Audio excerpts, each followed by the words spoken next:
kami na nandito kayo ngayon. Thank you. You're playing the role na double ka ni Kira, tama? Yes, oo, pagka-kissing scene. Hindi ka double ni Kira. Hindi ka double ni Kira. Anong role mo dito, Nay? Grabe, ano ako dito? Ako talaga yung aagaw. Hindi, ako si Nurse Bell. Nurse Bell. Oo, medyo crucial yung role. Crucial yung role. Hindi na ako kukwento kasi mamaya-maya lang mapapanood na natin. Totoo. Thank you. Tart Carlos, nandiyan ang sa'yo ay aking family nyo. Jin Hobe! Hi guys! Jin Ho, ikaw naman, you're playing the role of Nam Ji-hoon, aka si Namu nyo.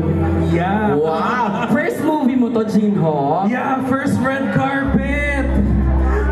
Anong nararamdaman mo ngayon? Nung in-invite ako, akala ko ako yung carpet. Ako pa yung lalaki. Ay, hindi ka carpet. Ano ka ba? Right. Oo. Grabe, iba pala yung energy ng mga tao. So thank you guys so much.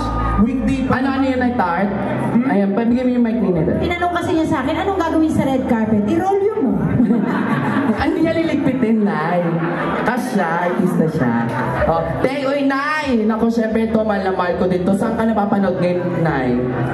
Ngayon makapanood po ako sa may Guardian Alien over GMA7. Double ka naman ni Marian doon. No! Oh, sorry. Pag alien siya? Oo, pag alien yung channel. Pag alien doon maganda. Kaya kung hindi ka maganda, tao ka. Yes, mahal na mahal ko to. Tart Carlos! Jin Hobe! Maraming salamat. Nay Tart, congrats. Ang dami mong blessings. You deserve it. Mumorder kayo. Ang sarap magluto ng ulam niyan. Nung pandemic, lagi akong umorder dyan. Ang sarap-sarap ng paninda niyang sizzling bagnet. Wala ako sising. Ay, wala. Sorry.